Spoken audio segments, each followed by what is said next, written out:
आखिर भगवान श्री कृष्ण की मृत्यु के समय क्यों आए थे पवन पुत्र हनुमान जी? क्या वो सचमुच भगवान श्री कृष्ण की मृत्यु के समय वहां पर मौजूद थे? इससे पहले हमारे चैनल को सब्सक्राइब अवश्य करें और बेल आइकन जरूर दबाएं। साथ ही कमेंट बॉक्स में जय श्री राम, जय श्री बजरंगबली अवश्य लिखिएगा। जब जब भगवान श्री राम का नाम लिया जाता है, उनके साथ सदैव हमेशा उनके महान भक्त हनुमान जी का नाम भी अवश्य लिया जाता है, जो स्वयं भगवान शिव के ही अवतार थे। एक महाबलशाली देवता जिन्हें हरा पाना किसी के भी बस की बात नहीं थी। यहाँ तक कि भगवान शिव हो, भगवान विष्णु हो, ब्रह्मा हो, यम हो या कोई अन्य देव, सभी से इन्हें भिन्न भिन्न प्रकार के वरदान प्राप्त हुए थे, जिसके चलते इनकी शक्ति कई अधिक गुना बढ़ गई थी। हम सब ये जानते हैं भगवान हनुमान जी आज भी चिरंजीवी हैं। वो त्रेता युग में स्वयं भगवान श्री राम के साथ भी थे और द्वापर युग में स्वयं भगवान श्री कृष्ण के साथ भी। महाभारत में एक नहीं बल्कि सैकड़ों बार हनुमान जी का जिक्र मिलता है। जहां एक बार स्वयं उन्होंने भीम का घमंड चकनाचूर किया, तो वहीं महाभारत के युद्ध में वो सर्वश्रेष्ठ धनुधारी अर्जुन के रथ के ध्वज पर विराजमान हुए।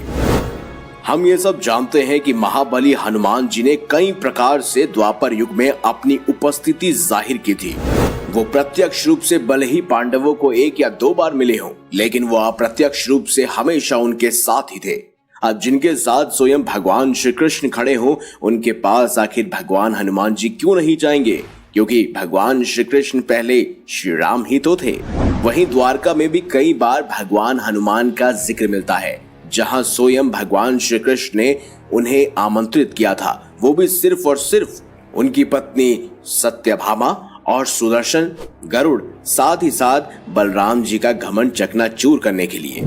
कहते हैं महाभारत के युद्ध के समय वो प्रत्यक्ष रूप से सबके सामने आए थे, जहां पर स्वयं भगवान श्री कृष्ण के कहने पर और अर्जुन की विनती करने पर ही वो स्वयं उनके शक्तिशाली रथ के ध्वजा में विराजमान हुए थे, जिससे अर्जुन की शक्ति और अधिक गुना बढ़ गई थी, क्योंकि उनका रथ किसी भी साधारण या दिव्य बाण से चकनाचूर नहीं हो सकता था। लेकिन महाभारत का युद्ध खत्म होने के पश्चात वो वापस अपने पुनः स्थान में चले गए थे, जहां वो सदैव भगवान श्री राम का जाप करते रहते थे। महाभारत का युद्ध अधर्म में धर्म की विजय का प्रतीक था, और जहां पर भगवान श्री कृष्ण ने कूटनीति और अपने तपोबल के कारण अधर्मियों का नाश कर दिया था और धरती से सभी अधर्मियों को मिटा दिया था, जिसके बाद उन्होंने अंत में अपना शरीर त्याग कर वैकुंठ धाम की तरफ प्रस्थान करने का निश्चय किया। और महाभारत खत्म होने के 36 वर्ष बाद स्वयं भगवान श्री कृष्ण ने अपना देह त्यागा। इसके पीछे भी पूर्व जन्म त्रेता युग के समय का वो श्राप मौजूद था, जो स्वयं बाली की पत्नी ने उन्हें दिया था।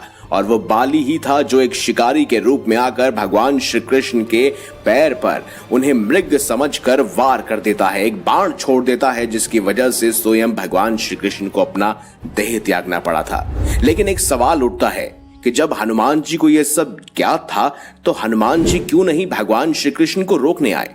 क्या हुआ जब स्वयं हनुमान जी को यह पता चला कि उनके आराध्य भगवान स्वयं इस धरती को छोड़ने वाले हैं और वैकुंठ धाम की तरफ प्रस्थान करने वाले हैं? क्या हनुमान जी उनसे मिलने आए थे? हम आपको इस बारे में विस्तार से बता दें कि हनुमान जी भली भांति जानते थे कि भगवान श्री कृष्ण कौन है, और इसके साथ ही हनुमान जी में भक्ति और साधना की शक्ति इतनी प्रबल थी कि वह सांसारिक मोहमाया, दुख और सुख से भी परे थे।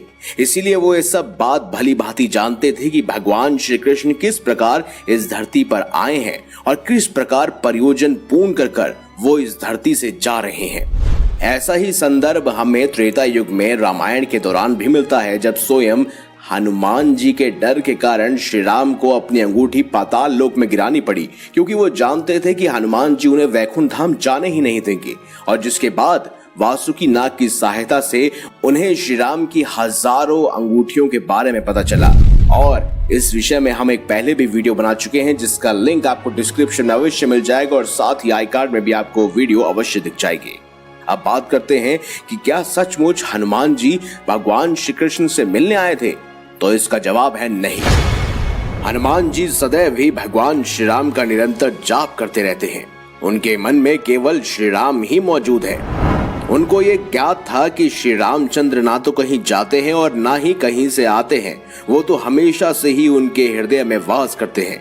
इसीलिए भगवान श्री कृष्ण के प्रस्थान करते समय ना ही हनुमान जी दुखी थे और ना ही उनकी आंखों से आंसू निकल रहे थे। यहाँ पर रही मिलने की बात, तो ऐसा कहा जाता है कि स्वयं हनुमान जी प्रभु श्री राम के अथवा श्री कृष्ण के परम भक्त कहलाते हैं। इसीलिए भगवान के बीच आंतरिक मन से यानी आंतरिक तरंगों से हमेशा मिलान होता रहता है। इस प्रकार से कहा जा सकता है कि स्वयं श्री कृष्ण और हनुमान जी अपने अंतर मन से हमेशा एक साथ ही रहते हैं और हनुमान जी हमेशा अपने भगवान के ध्यान में लगे रहते हैं। इस प्रकार से भगवान स्वयं हनुमान जी के साथ उनके अंतर मन में विराजमान रहते हैं।